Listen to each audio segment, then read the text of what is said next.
દોસ્તો નમસ્તે, હું મનોજ પનારા. મિત્રો, મારે આજે તમારી સાથે એક વાત શેર કરવી છે. ખેડૂત આંદોલન ચાલી રહ્યું છે. સરકાર ખેડૂતોથી ડરી રહી છે અને ખેડૂત આંદોલનને જે કોઈ લોકો સપોર્ટ કરી રહ્યા છે એને ડરાવવા માટેનો સરકાર પ્રયત્ન કરી રહી છે. એનો જીવતો જાગતો પુરાવો મારે તમારી વચ્ચે રજૂ કરવો છે. મિત્રો, અચાનક જ અમારી એક ગૌશાળા છે, શ્રી મેરડીધામ ગૌશાળા, એને એક નોટિસ થમાવી દેવામાં આવે છે. આ નોટિસનો પુરાવો છે. જે ગામમાં અમારી ગૌશાળા છે ધૂળકોટ, એના મંત્રી અને એમના દ્વારા એક નોટિસ આપવામાં આવે છે કે આ ગૌશાળા ખરાબામાં ઊભી છે અને આ ગૌશાળા ઝડપથી તમે ખાલી કરી નાખો, અમારે આ ગૌશાળા પાડી નાખવાની છે. મિત્રો, આ ગૌશાળાને નોટિસ શું કામ આપવામાં આવે છે ખબર છે? એનો ગૌશાળાનો ટ્રસ્ટી મનોજ પનારા છે, એનો પ્રમુખ મનોજ પનારા છે. એટલા માટે મનોજ પનારાને દબાવવા ધમકાવવા માટે આ 300 ગાયો જે એનું ભરણ પોષણ કરવામાં આવે છે આ ગૌશાળામાં, એ ગૌશાળા પાડી નાખવાનો ઓર્ડર આ 7 તારીખે ગૌશાળાને આપવામાં આવે છે.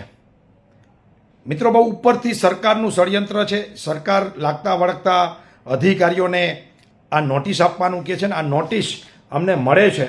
તરત જ હું જાણી જાઉં છું કે આ ગૌશાળા પાડી નાખવા પાછળનો હેતુ માત્ર ને માત્ર હું એનો પ્રમુખ છું અને હું એટલા માટે મને દબાવવા ધમકાવવામાં આવે છે, મને ખેડૂત આંદોલનમાંથી દૂર કરવા માટેનો આ એક પ્રયત્ન છે એ હું સમજી જાઉં છું.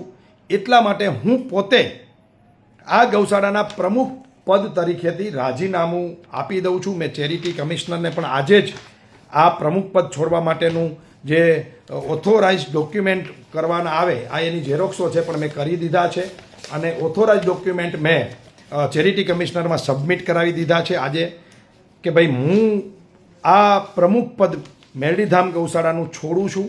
મારા કારણે 300 ગાયો બિચારી જ્યાં પોતાનું પેટ ભરે છે એ હેરાન ન થાય, એ ગૌશાળા પડી જાય ચોમાસામાં તો શું થાય એ હાલતને હું સમજી શકું છું. એટલે મેં રાજીનામું આપી દીધું છે. મિત્રો, તમારા ધ્યાનમાં મૂકી દઉં, હું ઘણા સમયથી બાકીના ટ્રસ્ટીઓ જે વસરામભાઈ સરપંચ આ ગૌશાળાના મૂળ સ્થાપક અથવા તો ચલાવે છે એમને મેં કીધેલું કે ભાઈ મારા કારણે તમને ભવિષ્યમાં તકલીફ પડશે, મને તમે આ પ્રમુખ પદ તરીકે છૂટો કરો. પરંતુ એ કહેતા હતા કે વાંધો નહીં, ભલે તું રહે, પરંતુ આજે મારે એ ગૌશાળાના પ્રમુખ તરીકે રાજીનામું આપવું પડ્યું છે. મને એનું દુઃખ નથી, કારણ કે સેવા ત્યાં કરતા હતા અમે લોકો અને વધુ સેવા તો વસરામભાઈ જ કરતા હતા. મારું તો કાગળ ઉપર માત્ર નામ હતું. પણ દુઃખનું એ વાતનું છે કે ભારતીય જનતા પાર્ટી અને એની સરકાર, એના નેતાઓ, એના અધિકારીઓ આ લેવલે ખેડૂત આંદોલનને દબાવવા માટે, તમારા જેવા આગેવાનોને ધમકાવવા માટે આ રસ્તો અપનાવે. આ વ્યાજબી નથી. જે ગાયના નામે મત માગે છે, જે રામના નામે મત માગે છે, એ સરકાર ગાયની ગૌશાળા પાડી રહી છે, મંદિરો બરબાદ કરી રહી છે. રામ મંદિર જેના નામે આ લોકો સત્તામાં આવ્યા છે, 2માંથી આજે આવડી મોટી સત્તા એમને મળી છે. 2 જ સંસદ હતા. રામ જન્મભૂમિ આંદોલન પછી અમને આવડી મોટી સત્તાઓ મળી. ગુજરાત સહિત અનેક રાજ્યોમાં રામના નામે આ લોકો સત્તામાં આવ્યા, કેન્દ્રમાં આવ્યા. એ જ રામ મંદિરમાંથી ચંદા ચોરી કરી રહ્યા છે, સોનાની ચાંદીની ઈંટો લૂંટી રહ્યા છે. જે ગાયને રાષ્ટ્રીય માતા બનાવી જોઈએ, કતલખાના વિરોધ કરીને જે સરકારો આ લોકોએ બનાવી છે ગાય માતાના નામે, એ ગાય માતાની ગૌશાળા પાડવાની આ જ લોકો નોટિસ કાઢી રહ્યા છે. માત્ર ને માત્ર મનોજ પનારા એનો પ્રમુખ છે. એટલા માટે મિત્રો, દુઃખ સાથે કહેવું પડે કે જો તમે ભાજપનો ગલપટો પહેરી લો તો તમને ડ્રગ્સ વેચવાની છૂટ, દારૂ વેચવાની છૂટ, તમામ પ્રકારના 2 નંબરના ધંધા કરવાની છૂટ, અને ભાજપનો નેતા કોઈ બળાત્કાર કરે અને જેલમાંથી છૂટે તો પણ એના સ્વાગત થાય. ભાજપનો નેતા કોઈ પણ કાંડ કરે તો એને બચાવવા આખી સરકાર અને અધિકારીઓને સૂચના આપવામાં આવે.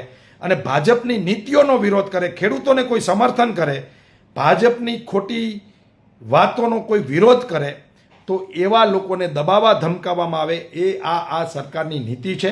હું સરકારને, એના અધિકારીઓને, જેને પણ આ ષડયંત્ર કર્યું છે એને હું કહેવા માગું છું કે મનોજ પનારાને તમે દબાવી નહીં શકો, ધમકાવી નહીં શકો, ડરાવી નહીં શકો અને આંદોલનથી દૂર નહીં કરી શકો.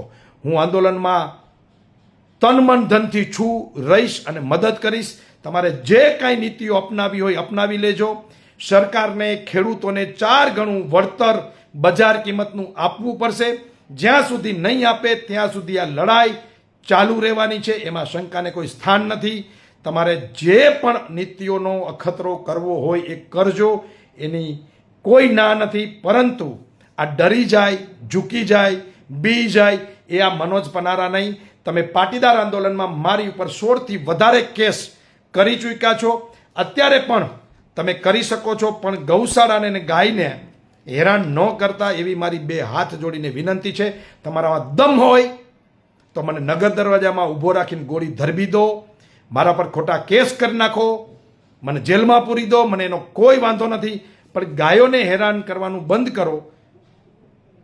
જે હિન્દુ ધર્મની વાતો કરી અને હિન્દુ ધર્મના પાયામાં ગાય માતા છે, એ ગાય માતાને તમે હેરાન કરવા માટે નીકળી પડ્યા છો, એની ગૌશાળા પાડવા નીકળી પડ્યા છો, મને દબાવવા માટે ખાલી.